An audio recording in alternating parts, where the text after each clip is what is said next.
Here's how to really cash in on this year. Get serious. Life is serious. We're here to instruct, we're here to grow, we're here to learn, we're here to get the best we possibly can. Serious. Life is serious. The future is serious. How come such a difference from those who can reach such incredible heights and those who haven't yet found the answers for their life and their health and their future? We just have to ponder that and let that give us a note of seriousness. A note of seriousness. It's serious whether you win or lose. It's serious whether you succeed or fail. It's serious whether you've got a good future carved out for yourself or you do not have. And I'm asking you to take it serious. Take your own future serious. What you can do for your family, take it serious. This is serious business. So that's the first thing I want to bring to you. To have the best year ever this year, get serious. You know, study, learn, grow, change, develop. Never let it be said you didn't learn. Right? If you want to solve your problems, you got to learn. If you want to take advantage of an opportunity, you got to learn. We can't come here and just give you the marketing plan, give you the product, send you home. We got to stay for a while. Learn, stay for a while. Put on those cassettes and stay for a while. Learn from your own experience, right? So the call didn't go well, all the stuff. Guess what they did when they finished that call? They made another call. What else could we do to make it better? How could we possibly improve? This is called the possibility for life change. Starts with education. Don't be lazy in learning. Don't be lazy in picking up the ideas. Don't be lazy in learning from your own experience. That's why you've heard from some people that have shared their testimonial here and given you some of their ideas, ways, and means.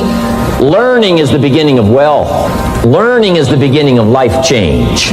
Do some learning. Take it back home. To have your best year ever, make your dreams come true, get smart. A few simple disciplines practiced every day, and you've started a whole new process called a whole new life.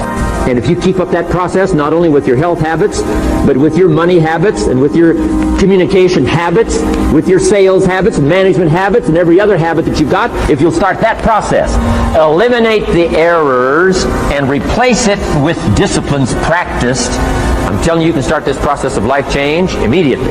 After today, you don't ever have to be the same again. Only by choice.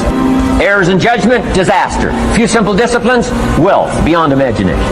Let the miracle of everything that's available work for you and start working on the inside. Work on your philosophy. Work on your attitude. Work on your personality. Work on your language. Work on the gift of communication. Work on all of your abilities. And if you'll start making those personal changes, I'm telling you, everything will change for you. Work on yourself. Then you bring more value to the partnership, to the marriage, to the franchise, to the corporation, to the enterprise, to the community, to the nation. Self-development, personal development. The best contribution you can make to someone else is self-development. Not hasty if it isn't required, but don't lose much time.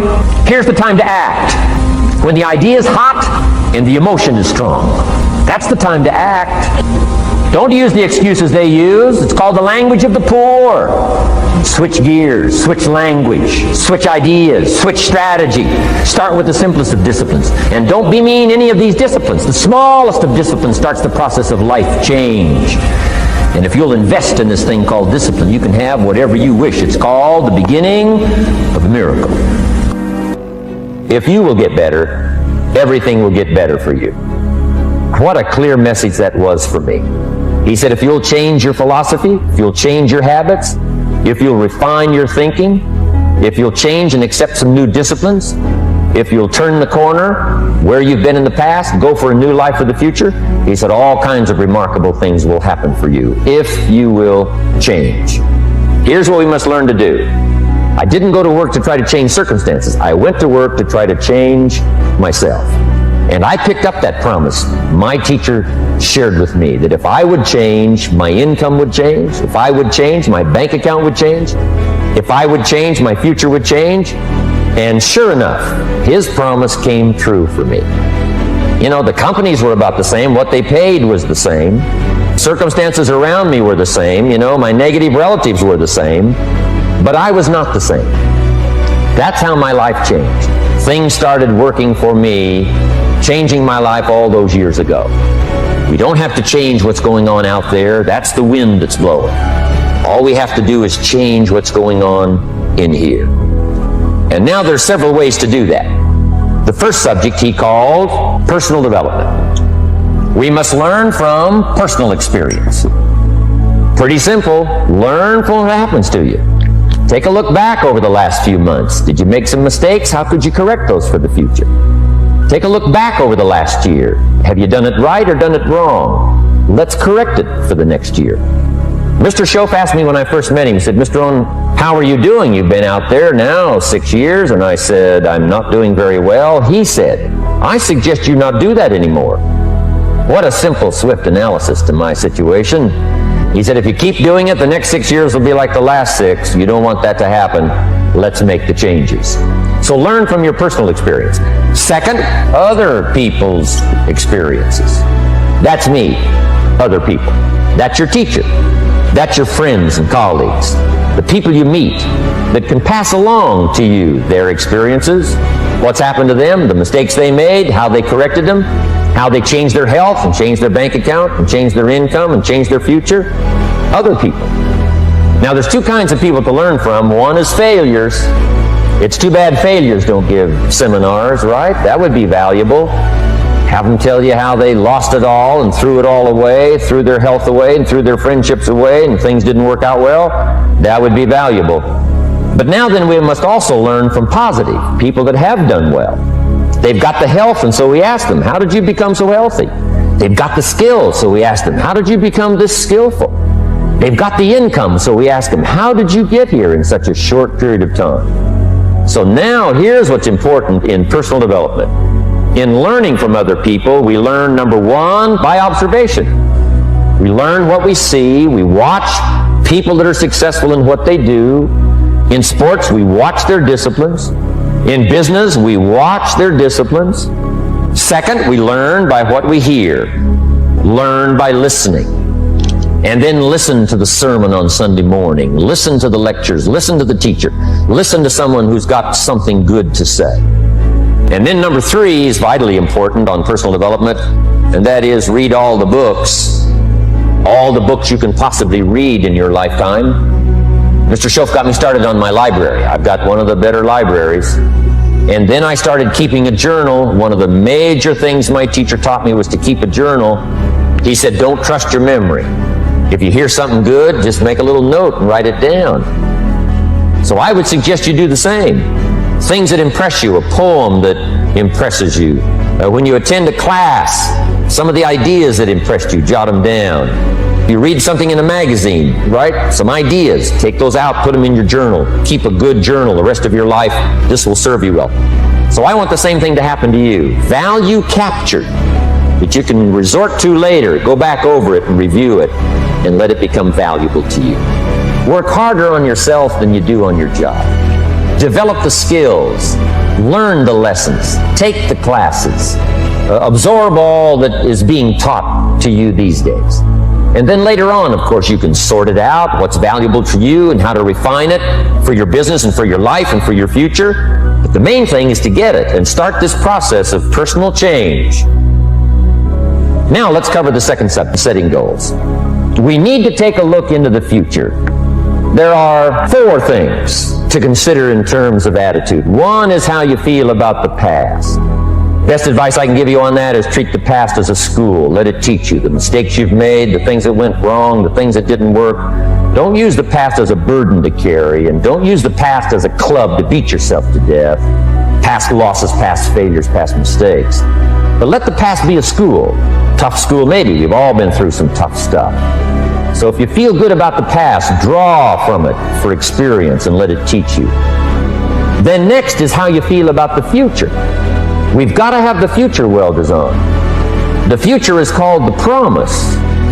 The promise of the future can be an awesome force. Designing the future. There's 2 ways to face the future. One is with apprehension, and the other is with anticipation. I promise you, in my travels around the world, most people face the future with apprehension. And here's why. They don't have it well designed. They've sort of left that up to someone else to fix. But here's the best way to face the future, with anticipation. You can face the future with anticipation if the future is clear, if the future is well designed. In setting goals, it's very simple. Number 1, decide what you want. You just take a little time. You sit down and say, what do I want? What kind of skills do I want? What kind of income do I want for the future? Where would I like to go? Places I'd like to visit. Habits I'd like to acquire. Skills I'd like to have. Economics, friendships, people you'd like to meet. When you've thought about what you want for the future, make a list. If the future gets clear, the price gets easier. Because you got to remember, for every promise, there's a price to pay. Everybody's got to pay the price. Everybody's got to do the deal. Everybody's got to do the disciplines. But here's what I've discovered. If the promise is clear and powerful, the price is easy to pay. The price is some classes. The price is a few books. The price is a few disciplines. The price is finding something that'll make your life better, make you grow, make you change, make you develop. So the first part of the key is to design the promise. Then, what is the price to pay? I'm telling you, the price will be easy. If you'll make the promise of the future clear for yourself, all of the values of life that you could possibly want, and be serious about it, I promise you it's an easy price to pay. Anybody can pay it. And the best advice I can give you is, if I can do it, you can do it. Start setting your goals and see if you can't get a better excitement going for the things you want to accomplish for the future. One of the major reasons for setting goals is for what they make of you in achieving them. My teacher advised me when I first got started at age 25, he said, "Jim, why don't you set a goal to become a millionaire? I'm here to help you." And he said, "Here's why. For what it will make of you to achieve it. Set the kind of goals that will make something of you to achieve them." So part of the key here is to set the kind of goals that will make something of you. Don't set them too low so that you don't have to grow and you don't have to read and you don't have to try and you don't have to stretch. Don't set them too low. And then don't sell out. Don't go for something that's going to cost you your virtue or cost you your values or sell out your principles. There's a good middle road here to follow. Goals that will inspire, goals that will help you grow, change, develop, and become better than you are. So if you want something to pull you through all kinds of challenges, all kinds of difficulties, and things that come at you, you got to have something on out there, beyond today, beyond next week, beyond next month, beyond this year, that pulls you into the future. And the clearer it is, the stronger it pulls. The more dynamic it is, the more it affects your life, your spirit, your heart, your soul. It also creates imagination.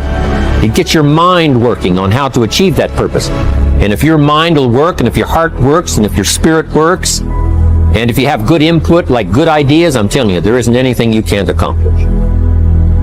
Ideas gather dust, they don't produce at all by themselves. It's like philosophy is not the end. Philosophy is the beginning. Philosophy must be invested. When I talked about philosophy, attitude, and disciplines, they must be invested. And if you invest philosophy and attitude in disciplines, then they produce results. Here's a good phrase: wisdom uninvested in labor is wasted. Attitude, even the highest of attitude, which is faith. Faith uninvested is wasted, produces nothing. So the name of the game is not faith. The name of the game is not philosophy. The name of the game is to put faith and philosophy into activity so that it starts making progress. Turning nothing into something. Let me give you that formula while I'm on it here. Turning nothing into something. How do you do that? How do you turn nothing into something? Here's how you start. There's 3 steps to it. Number 1, imagination. And try to imagine yourself in those new, worthwhile, unique positions. So imagination starts to change everything. Now, imagination is not tangible, but it is almost real. Almost real. It's not real, but it's almost real. But it's hard to say that imagination is nothing. But it's nothing in terms of tangible. It's not tangible yet. And you always have to say yet. Imagination is not tangible yet. But it is the beginning of turning nothing into something. It's the beginning of turning nothing into reality. Imagination. Imagination is the ability to see things that don't yet exist. Imagination is real in the sense that it affects. It'll affect your behavior, it'll affect your enthusiasm, it'll affect your emotions. It's real in that sense, but it's not real in the tangible sense. Next is faith. To believe that what you imagine is possible. How do we start to strengthen our belief in that what we imagine is possible to turn it into reality? And there's 2 or 3 ways. One is to believe your own testimony. If you've done it before, why couldn't you do it again? If you've done it once, couldn't you do it the second time? Why not believe in your own testimonial? If I did it before, I can do it again. And that's what's important about personal development. You can lose the money, but not the skill, so who cares about the money?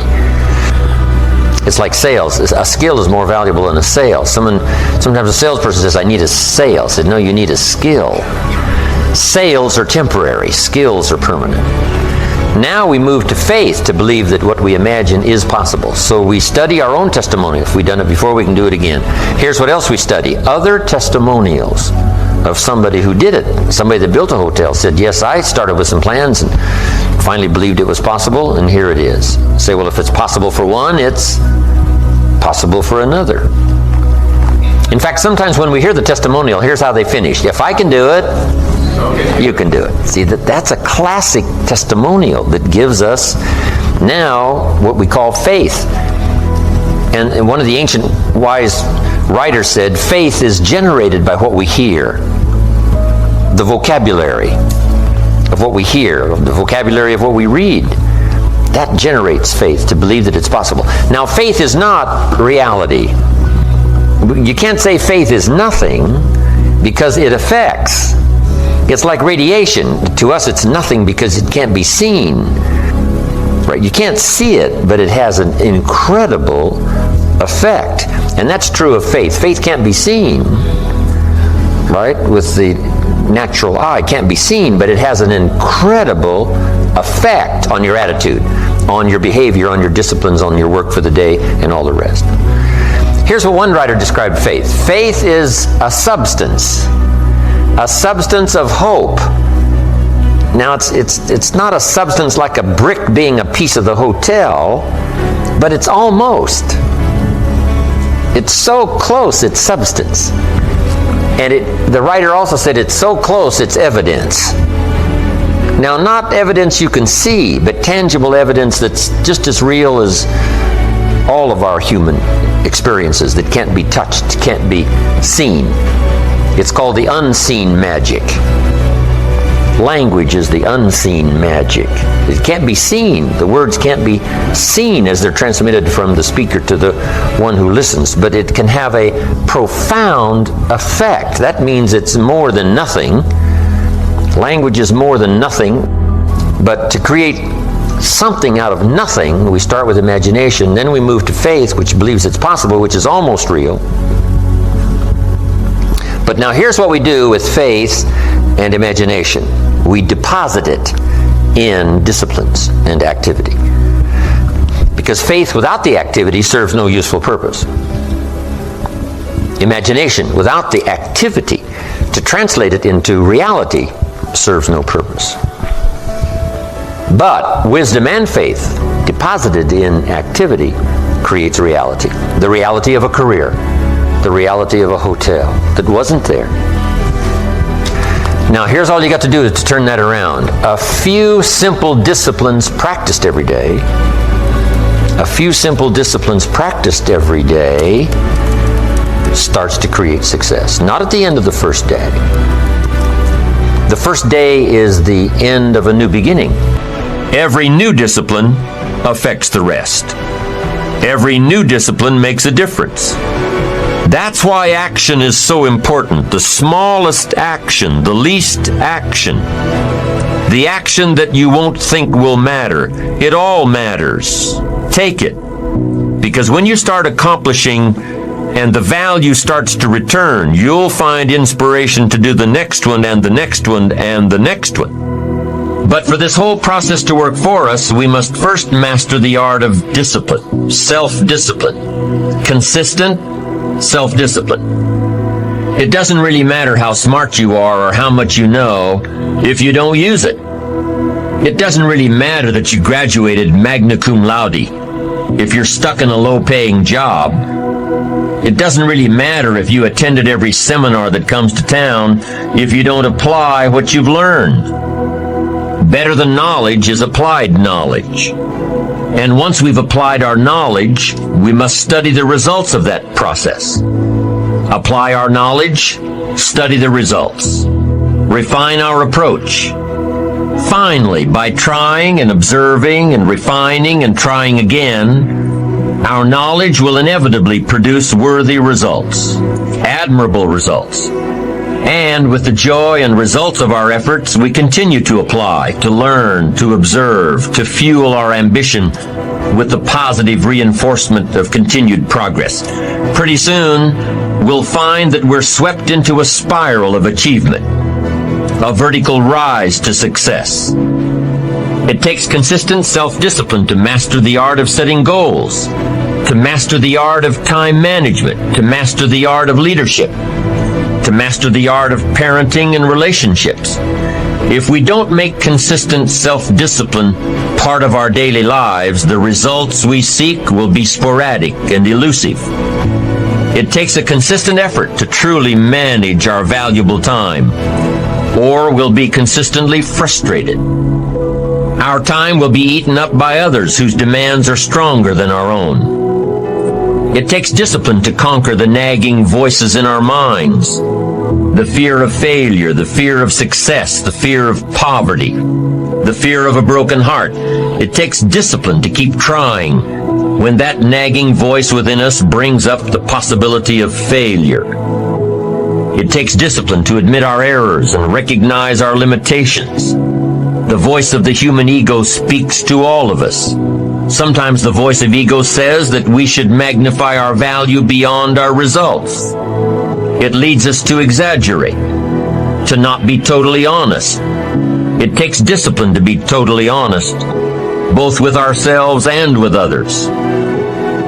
It takes discipline to change a habit, because habits are formed a little bit each day, every day, every day. Once habits are formed, they act like a giant cable. They act like a nearly unbreakable instinct that only long-term disciplined activity can change. You just got to go home and make a list after today. And here's the question to ask as you make this personal list. What am I not doing that would be easy to do? That could greatly change my health, my wealth? What am I not doing I'm neglecting that would be easy to do? Just go home and answer that question personally. You don't have to put the answers on a public bulletin board. This is just all personal stuff. But here's how you get a miracle going for your life. Number one, do what you can. Get a list of the stuff you could do and you haven't done, postpone, and start cleaning that up. You can't start at a better place for personal change. That'll affect your bank account, affect your future, affect your income, affect everything. You can't start a better life change process than cleaning up what you should be doing. The man says, well, my mother lives down in Florida. Should have written her 6 months ago. I just can't seem to get that letter written. I'm asking you to get that letter written, clean that up, and don't walk like other people walk. Don't postpone like other people postpone. You say, well, is it as simple as writing a letter? And the answer is yes. Where else would you start for life change, personal change? Now, here's the second part of the miracle. Number one is do what you can. Here's number two, do the best you can. If that's not your philosophy, I would ask you to amend it. Let me give you the best of ancient script. Here's what it says. Whatever your hands find to do, do it with all your might, do it with all your strength, and do it with all your power. What a good philosophy. That kind of philosophy will revolutionize your life if you haven't picked it up lately. Guy slips in late, company doesn't seem to mind, slips out early, first one in the parking lot, heading for happy hour. Stretches his break, comes early for lunch, late back from lunch, company doesn't seem to notice. Guy says, best as I can calculate, I'm putting in about a half a day's work and I'm collecting a full day's pay. Little does he know the seeds of his own disaster are already being sown by the weakness of his own personal philosophy. It's not the economy that's going to determine your next 6 years. It's your philosophy about labor and about activity and about miracle and soil and seed and sunshine and rain and the economy and the banks and the money and the companies and the schools and what's going on. It's your philosophy and your attitude and then your ability to take action. All of that we call the process of life change, miracle working. Consistent self-discipline. Set up a discipline when the emotions are high and the idea is strong and clear and powerful. That's the time to set up the discipline. Somebody talks about good health and you're stirred. Say, right, I need to get a book on nutrition. Get the book before the idea passes and before the emotion gets cold. Go for the book. Start the library. Start the process. Fall on the floor. Do some push-ups. Action. Got to take action. Otherwise, the wisdom is wasted. Otherwise, the emotion soon passes. Unless you put it into a disciplined activity. Capture it. Disciplines is called how to capture the emotion and how to capture the wisdom and translate it into equity. Disciplines. You start walking around the block, it'll inspire you to get an apple. Get an apple, it'll inspire you to get a book. Get a book, it'll inspire you to get a journal. Get a journal, it'll inspire you to grow, develop some skills. All disciplines affect each other. Every lack affects the rest. Every new affects the rest. The key is to diminish the lack and set up the new. And you've started a whole new life process. Also, one more thought on discipline. Here's the greatest value of discipline. Self-worth. Self-esteem. People are teaching self-esteem these days, but they don't connect it to disciplines. The least lack of discipline, and it starts to erode our psyche. One of the greatest temptations is to just ease up a little bit. Right? The slightest lack of doing your best starts to erode the psyche. Instead of doing your best, doing just a little less than your best. Sure enough. You say, well, it's just going to affect my sales. No, it's going to affect your consciousness. It's going to affect your philosophy. Now you've begun in the slightest way to affect your own philosophy. Here's the problem with the least neglect. Neglect starts as an infection. And if you don't take care of it, it becomes a disease. And one neglect leads to another. And the worst of all, when neglect starts, it diminishes our self-worth, our self-confidence, our self-value. You say, well, how can I get back my self-respect? I'm telling you, you don't have to go to 29 classes. All you have to do is start the smallest discipline that now corresponds to your own philosophy, like I should, and I could, and I will. No longer will I let neglect stack up on me so that I will have the sorry scenario 6 years from now, giving some excuse instead of celebrating my progress. That's the key to discipline. Okay? Let's get kids involved in the least of disciplines. One more, and then another one, and then another one, and then some more. And the first thing you know, you're starting to weave the tapestry of a disciplined life into which you can pour more wisdom and more attitude and more strong feeling, more faith and more courage. Now you've got something, a vessel in which to put it. And now the equities start to flow. And the early return, I'm telling you, if you'll start this process, the early return will have you so excited. You'll commit yourself to this strategy for the rest of your life. You'll never go back to the old ways. Join a new crowd. Join a new group. The disciplines to do it. Take action. Now here's the other side of discipline. If there's considerable time that passes between the moment of awareness and the time of our implementation, then that is called procrastination. Procrastination. Doing it tomorrow instead of today. Procrastination, an almost exact opposite of discipline. The voice within us says, get it done. Discipline then says, do it now. Do it to the best of your ability, today, tomorrow, and always, until finally, the worthy deed becomes instinctive. Procrastination says, later, tomorrow, whenever I get a chance. Procrastination also says, do what is necessary to get by or to impress others. Do what you can, but not what you must. In In every circumstance we face, we are constantly presented with these two choices. Do it now or do it later. Discipline and procrastination. A choice between a disciplined existence, bearing the fruit of achievement and contentment, or procrastination, the easy life for which the future will bear no fruit, only the bare branches of mediocrity. The rewards of a disciplined life are great, but they're often delayed until some time in the future. The rewards for the lack of discipline are immediate, but they are minor in comparison to the immeasurable rewards of consistent self-discipline. An immediate reward for lack of discipline is a fun day at the beach.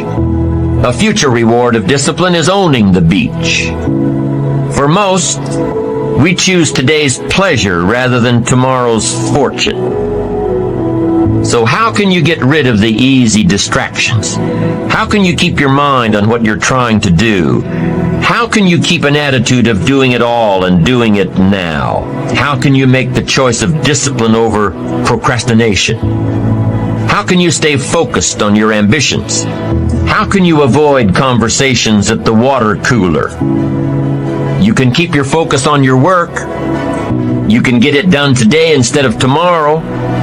You've got to really work on your consistent self-discipline on a daily basis, or you'll find yourself distracted. Distracted by negative thoughts, distracted by negative people, distracted by water cooler chatter, and pretty soon, depending on the type of people you've associated with, distracted by your doubts within yourself. Never underestimate the power of influence and associations. And never underestimate the power of your own consistent self-discipline. Now let's take a closer look at discipline, at the 3 steps to becoming disciplined. First, true discipline is not the easiest option. Most people would rather sleep until 10 o'clock than get up at 6. It's easier to go to bed late, sleep late, show up late, leave early. It's easier not to read. It's easier to turn on the television than to open a book. It's easier to do just enough than to do it all. Waiting is always easier than acting. Trying is always easier than doing.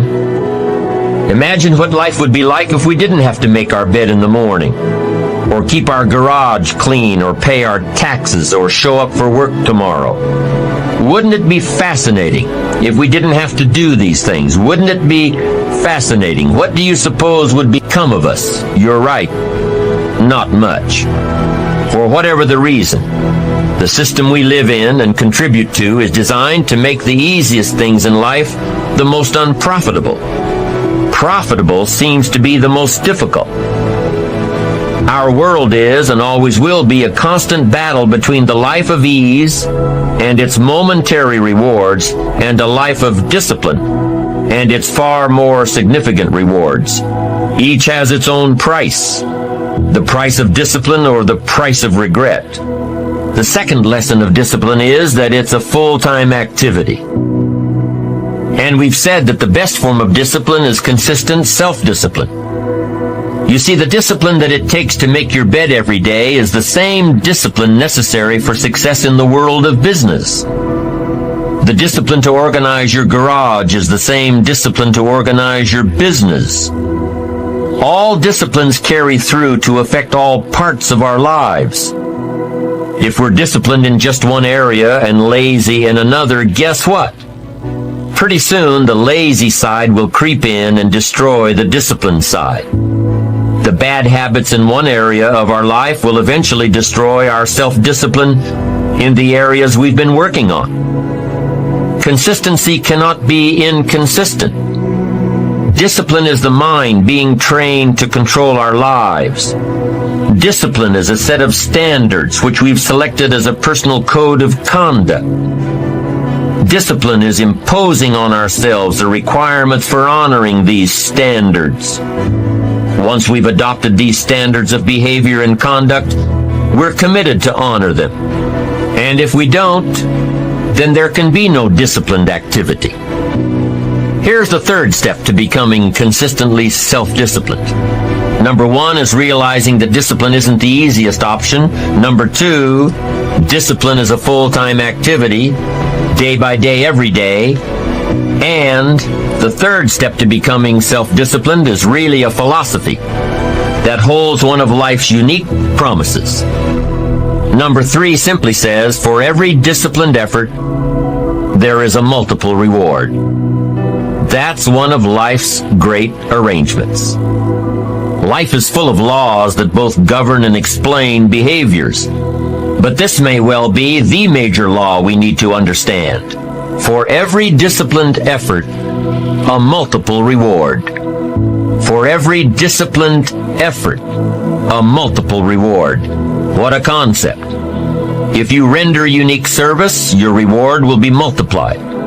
If you're fair and honest and patient with others, your reward will be multiplied. If you give more than you expect to receive, your reward is more than you expect. But remember, the key word here, as you might well imagine, is discipline. Everything of value requires care and attention. Everything of value requires discipline. Children require discipline. They must have a structure built for them. They must have boundaries to work within so they feel secure and comfortable to explore and grow. They must learn to recognize what's right and what's wrong, what's acceptable behavior, what's not acceptable. Children require unwavering discipline, consistent discipline, or they'll be confused as to how they're supposed to behave. The most valuable form of discipline is the one that you impose on yourself. Don't wait for things to deteriorate so drastically that someone else must impose discipline into your life. Wouldn't that be tragic? How could you possibly explain the fact that someone else thought more of you than you thought of yourself?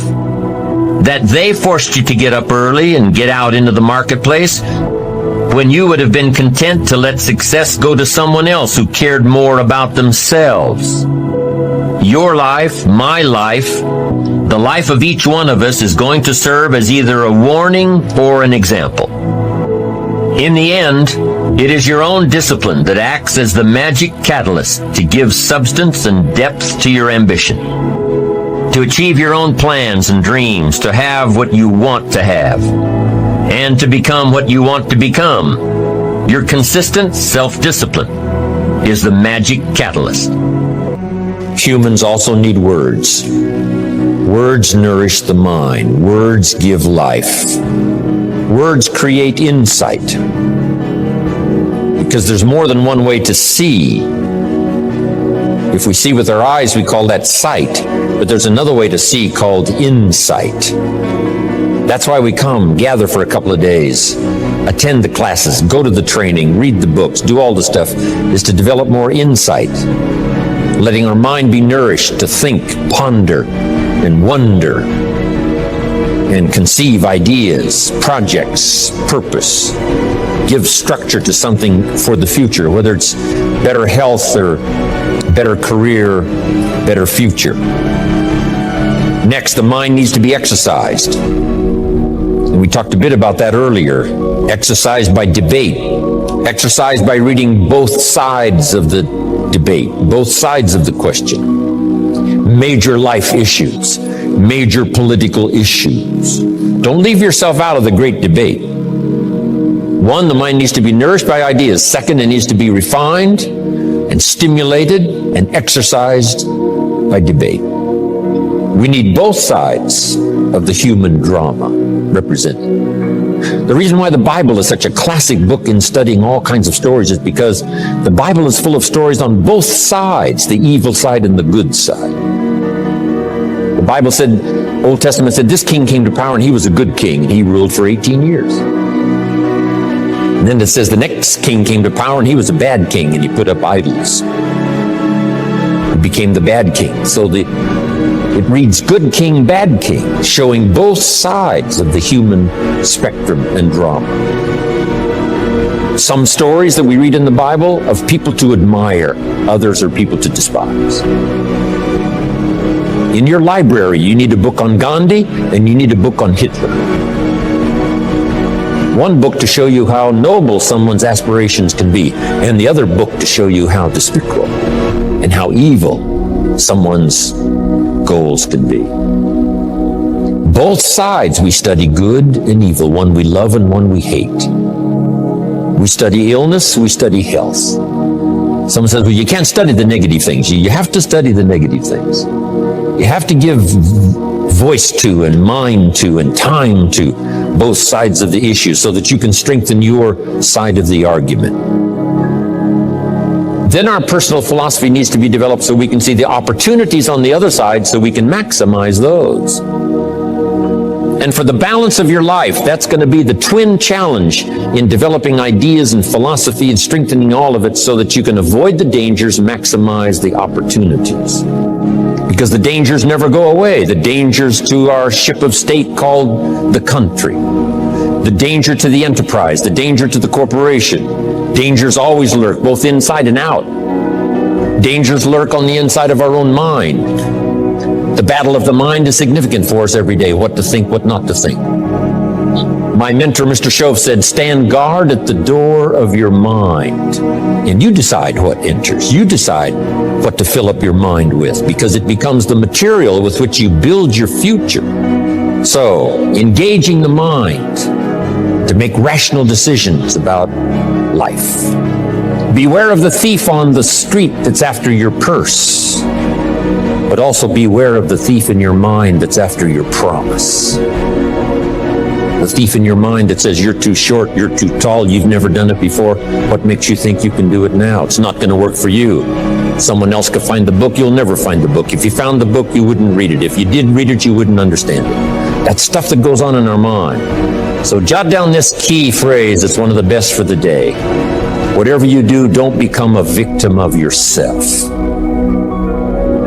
As you engage in this debate, what to eat, what not to eat, where to go, where not to go, what to say, what not to say, what to do, what not to do, make sure that you strengthen the positive side of this argument with yourself so that day by day you become healthier, day by day you become stronger, day by day you become wiser, day by day you build a better shield and immunity. An inside immunity to ward off disease, but an outside immunity to ward off all the negative and all the trash and all the stuff that would not enhance your personal development nor your promise for the future. So this is so important in understanding the mind. Feed it. We call it food for thought.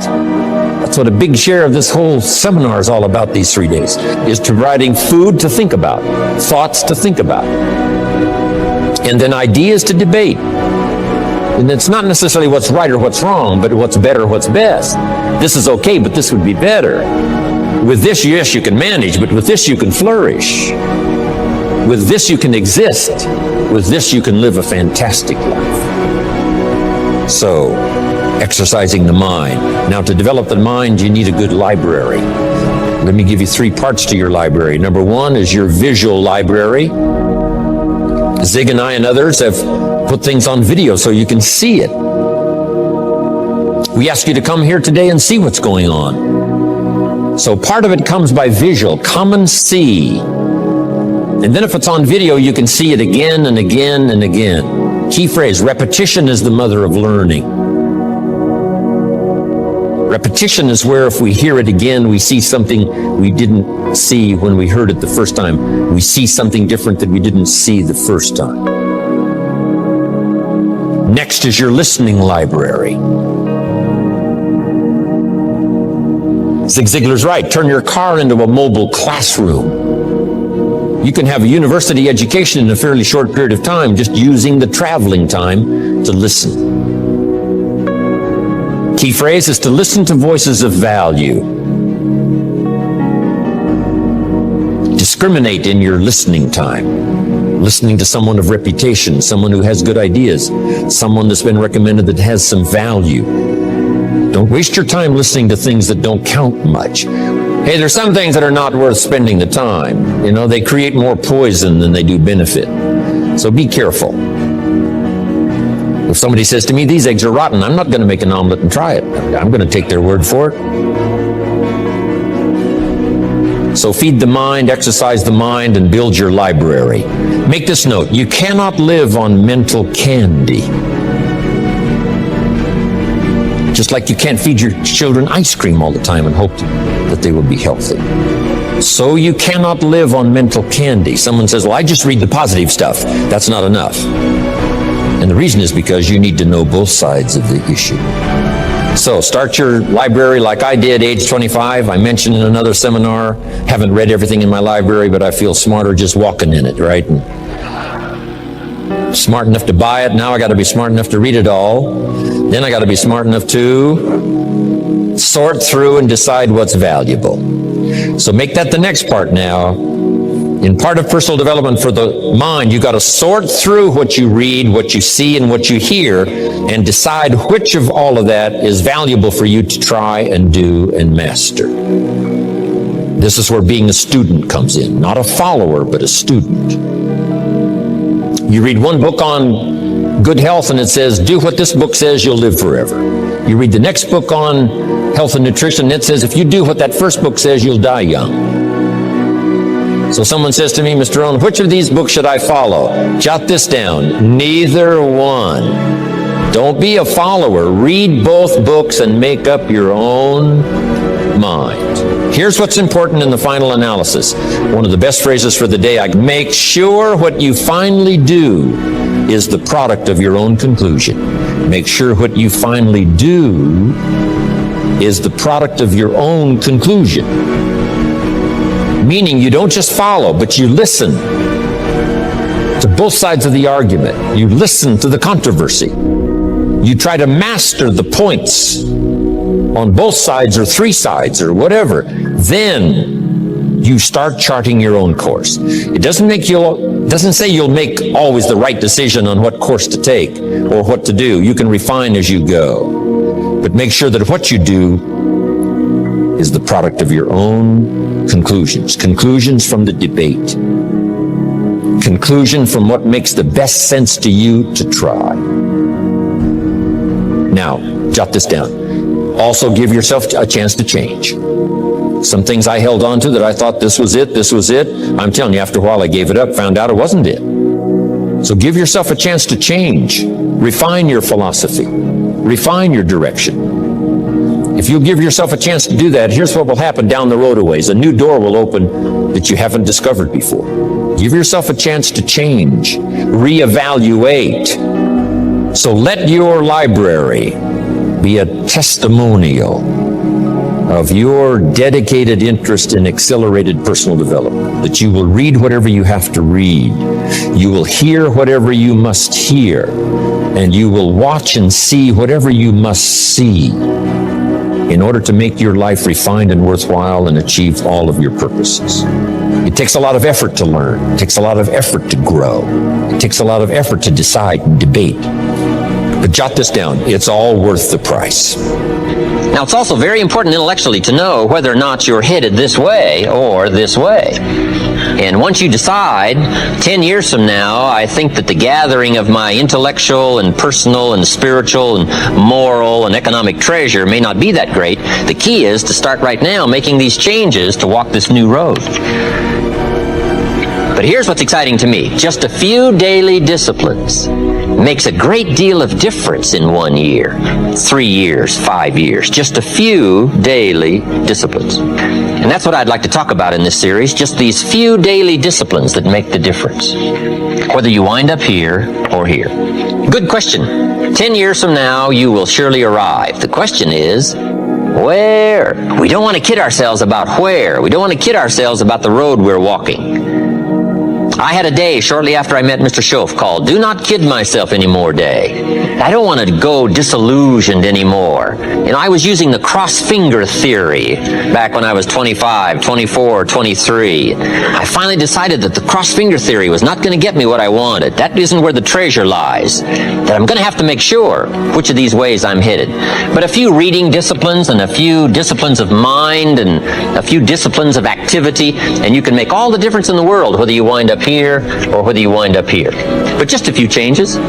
Sometimes we get the idea that we're doing about 10% and there's about 90% more that we need in order to make the difference for our fortune. And probably the opposite is true, right? We're doing enough things to have arrived here today. We're doing enough things to have bought and shared in the good life so far. And maybe all you need is that extra 5%, 10% of intellectual change, activity change, a refinement of discipline, a refinement of thought. And all we need is the ideas to make those simple changes. And the equity starts gathering in 1 year, 3 years, 5 years, 10 years. I have a good comment for your notes. Now's the time to fix the next 10 years. Now's the time to fix it.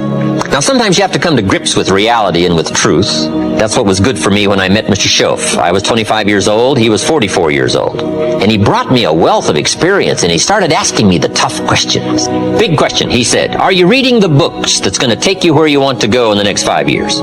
Excellent question. So you want to make sure. I would assume for all of you, to get where you want to be in the next 5 years, you're either reading the right books or you're not. That's kind of a brilliant statement, right?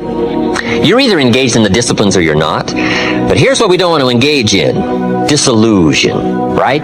Hoping without acting. You know, wishing without doing. So the key is to take a look and say, where am I? What could I do to make the changes, to make sure that I can take more certain daily steps toward the treasure I want, the mental treasure, the personal treasure, the spiritual treasure, the financial treasure.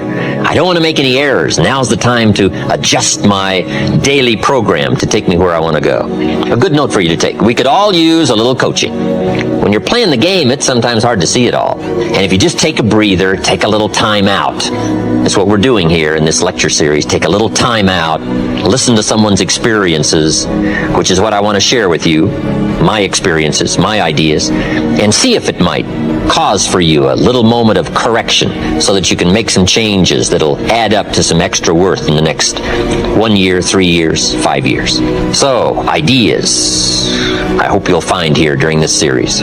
All kinds of ideas, health ideas, enterprise ideas, living the better life ideas, and primarily for this series, skills of leadership ideas. The next key word is inspiration. Inspiration is a mystery, why some people are inspired and some are not. Who knows what that mystery is? Some people have this incredible zest for life and an appetite for living well and doing well, and others seem to take the ho-hum attitude, let it slide, and hopefully it'll work out anyway. I don't know what the difference of that is, but it is exciting to watch people who are inspired. But I think the key to it all is self-motivation. Self-motivation. The guy says, boy, if somebody just come by and turn me on, hey, what if they don't show up? You got to have a better plan for your life. Personal inspiration, drawing emotional vitality from life and the challenge, going for it. We all admire that. I think my personal advice to you would be, and reach down inside of you and come up with some more of those remarkable human gifts. They're there, waiting to be utilized. And then change anything for you want to change. And I challenge you to do that because you can change. Let other people lead small lives, but not you. Let everybody else cry over small hurts, but not you. Let everybody else argue over non-essentials, but not you. Deal in things that matter. Make sure what you do is the product of your own conclusion. Don't just learn how to earn, learn how to live. And that's what lifestyle is all about. Learning how to live. Here's one of the great challenges of life. Being happy with what you have while in pursuit of what you want. So develop your lifestyle a little more. Your style of seeing, giving, sharing, enjoying. It's not the amount that counts, but the experience of choosing to live with style. I remember saying to Mr. Schoaf one time, if I had more money, I would be happy. And he gave me some of the better words of wisdom when he said to me, Mr. Rohn, the key to happiness is not more. Happiness is an art to be studied and practiced. He said, more money will only make you more of what you already are. More will only more quickly send you on to your destination. He said, if you're inclined to be unhappy, if you get a lot of money, you will be miserable. More money will only make you more. More money will only amplify. If you're inclined to be mean, and you get a lot of money, you will be a terror.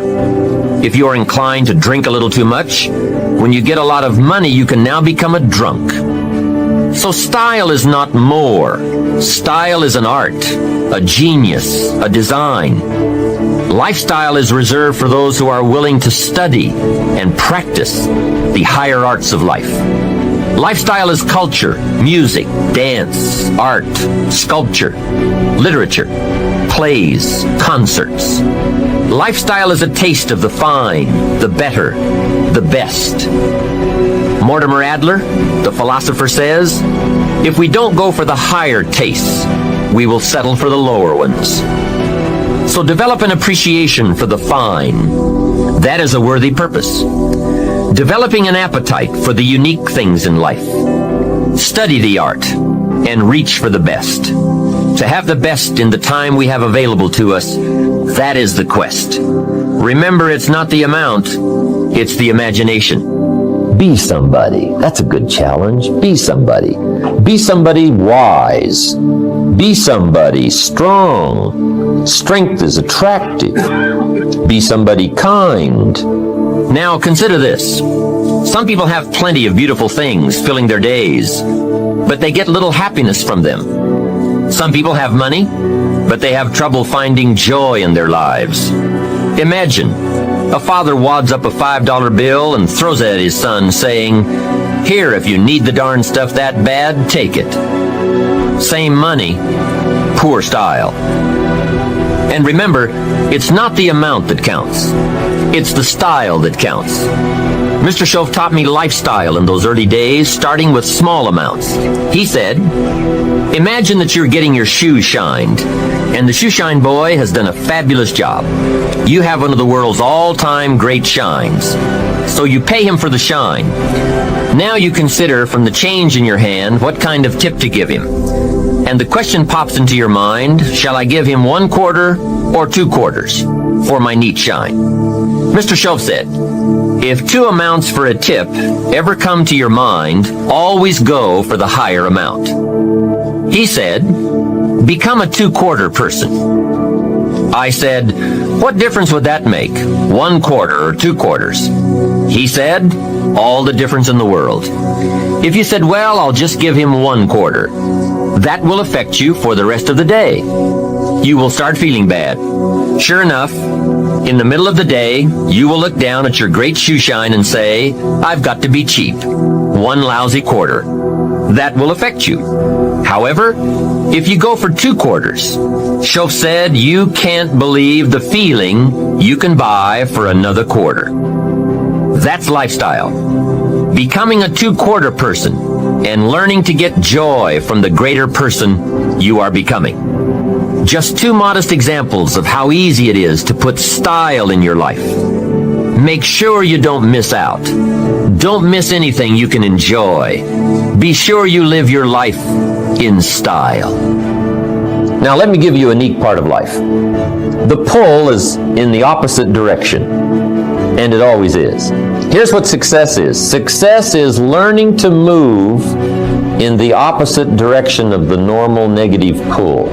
Success is just overcoming the normal negative downward trend. Because I guess that's what life was meant to be. Overcoming the normal negative downward pull. Success is moving in the opposite direction. Life that springs from the seed really is moving in the opposite direction. Gravity wants to pull the seed down, but sure enough, the seed being pulled down by the soil takes root, comes to life, right? Comes to life, takes root, starts to grow, and which way does it grow? Up, right? It gets the roots and the nourishment, but it grows up. It pushes its way against gravity. It moves up, and that's what success is. That's what life is, of movement in the opposite direction. Here's something else to think about.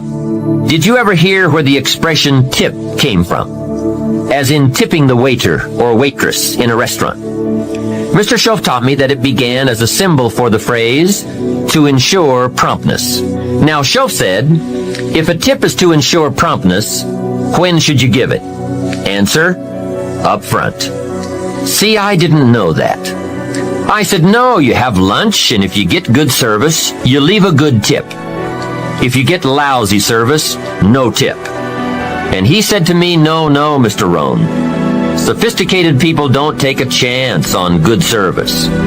They ensure good service by giving the money up front. I said, wow, what a way to live. I had never thought of that. So the next time you have someone special to take to lunch, call the waitress over, arm around the shoulders and say, here's $5. Would you take good care of me and my friend? Shof said you won't believe what happens. They do what's known as hover. They hover around your table. One last major point. Life in style is also life in balance. Make sure you pay attention to all the values and dimensions of your life. One is family. If you have someone you care about, there is no value to match that. One person caring for another is life in the best of style and value. Protect it with a vengeance. If a chair gets in the way, I suggest you destroy the chair. It was wisely said so long ago, but is still true for today. There are many treasures, but the greatest of these is love. Better to live in a tent on the beach and have a love affair than to live in a mansion by yourself. Ask me. I know.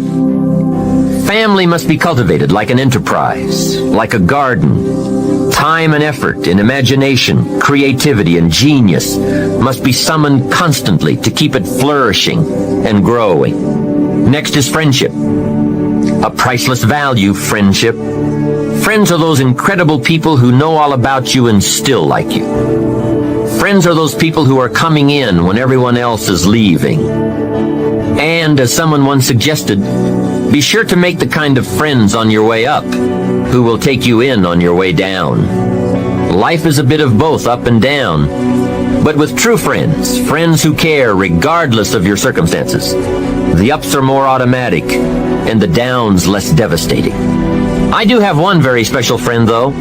If I was stuck in a Mexican jail and accused unduly, I would call this friend. Guess why I'd call this friend? He would come and get me. Now that is a friend. Someone who would come and get you. Guess how much you would spend to get me? Right, as much as it would take. Guess how long he would try to get me out? You're right, as long as it would take. That is a friend, someone who would come and get you. Now, I also have some casual friends who would probably say, call me when you get back. I guess we all have some of those friends. But friendship is so vitally important to those in search of the good life. Make sure your friendships get the attention and the effort they deserve.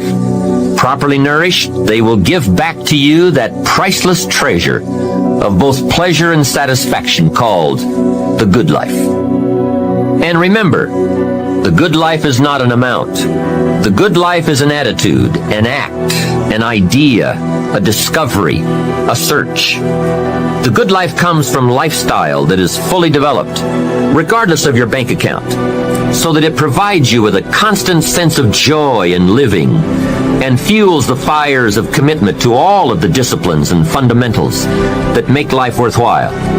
The first thing you start changing is what? Your philosophy. You start changing your mind. You start changing how you think. You start picking up new ideas and information. Gather new knowledge. Make better decisions about what's valuable. And I'm telling you, if you'll do that, your whole life will change. Your health will change. Your relationship with your family will change. Your ability to cope with challenges and problems will change. I'm telling you, income, promotions, all of it will change. If you will change, it'll all change. If you won't change, it isn't going to change. You can keep your fingers crossed if you want to and hope they'll straighten it out. You can wish for the wind not to blow quite as severe, but I'm telling you, wishing for the wind to change in your favor, we call naive at best. Don't do this any longer. Wish for a better wind. The key is to wish for the wisdom to set a better sail. Utilize whatever wind that blows to take you wherever you want to go. That is the philosophy I picked up at age 25, and it revolutionized my whole life. And here's what I found. I found it was easy. I got rich by the time I was 31, and it was easy. Now here's my definition of easy. Got to jot this down. My definition of easy, meaning something I could do. I figure if it's something you can do, it's easy. Now here's a parenthesis. Parenthesis. I worked hard at it. I found something I could do, which was easy, but I worked hard at it. I got up early and stayed up late, worked hard that 6 years. But what I did was easy, meaning it was something I could do. You say, well, Mr. Rohn, if it was so easy, how come everybody else around you during that 6 years, how come they didn't get rich? Here's why. It's easy not to. How else would you describe it? That's it. You say, no. For all of the rest of them, it was hard for them and it was easy for you. That's not true. You couldn't debate me on that in front of this intelligent audience. But here's the challenge. Let me give it to you in a philosophical phrase. I tend to be a little philosophical. Here it is. The things that are easy to do are also easy not to do. That's the difference between success and failure. I did not neglect to do the easy things I could do every day for 6 years. Underline, I did not neglect. That's the key. I found something easy I could do that led to fortune, and I did not neglect to do it. And here's the problem with neglect. It starts as an infection. And if you don't take care of it, it becomes a disease. And here's what else is the problem. One neglect leads to another. Neglect to do wise things with your money, you'll probably neglect to do wise things with your time. Neglect to do wise things with your time, you'll probably neglect to do wise things with your business. One leads to another, leads to another. Pretty soon, neglect has you by the throat, emptying your purse, emptying your heart, emptying all of your chances for equities and power and all the good things. What if you should be walking around the block every day for your good health and you don't? I'm telling you, you're on the wrong track. You should do it, you could do it, you don't do it. That's called formula for disaster. All you've got to do is let that and a few other things accumulate for 6 years, and now you're driving what you don't want to drive, wearing what you don't want to wear, living where you don't want to live, doing what you don't want to do, maybe having become what you really didn't want to become. I'm telling you, that's it. Just neglect along, drift along, and it's got you by the throat. It'll take all your values, leave you with just a little bit of dust in a summer wind, and it'll soon be gone. That's it. It's where I found myself at age 25 until my teacher came along and said, Mr. Rohn, up till now you've messed up. Let's see if we can't clean that up and change it all. I did. Changed my life. Not just the money, all the rest of the values that came pouring in. When I understood that it was me. It was me. We intend to when the idea strikes us. We intend to when the emotion is high. But now if you don't translate that into action fairly soon, now the intent starts to diminish. And a month from now it's cold. A year from now, can't be found. So act. Set up a discipline when the emotions are high and the idea is strong and clear and powerful. That's the time to set up the discipline. Somebody talks about good health and you're stirred. It's right. You need to get a book on nutrition. Get the book before the idea passes and before the emotion gets cold. Go for the book. Start the library. Start the process. Fall on the floor. Do some push-ups. Action. Got to take action. Now here's what's important about discipline. All disciplines affect each other. In fact, here's a good philosophical phrase. Everything affects everything else. Nothing stands alone. Don't be naive in saying, well, this doesn't matter. I'm telling you, everything matters. There are some things that matter more than others, but there isn't anything that doesn't matter. That's why action is so important. The least action, the smallest action. Take it. Because when you start accomplishing and the value starts to return from that one action, it'll inspire you to do the next one and the next one and the next one. You start walking around the block, it'll inspire you to get an apple. Get an apple, it'll inspire you to get a book. Get a book, it'll inspire you to get a journal. Get a journal, it'll inspire you to grow, develop some skills. All disciplines affect each other. Every lack affects the rest. Every new affects the rest. The key is to diminish the lack and set up the new. And you've started a whole new life process. Also, one more thought on discipline. Here's the greatest value of discipline. Self-worth. Self-esteem. Hit subscribe, stay connected, and let's journey towards success together. Thank you for watching. I hope you found the content inspiring and valuable. If you enjoyed what you watched, don't forget to hit that like button and share your thoughts in the comments.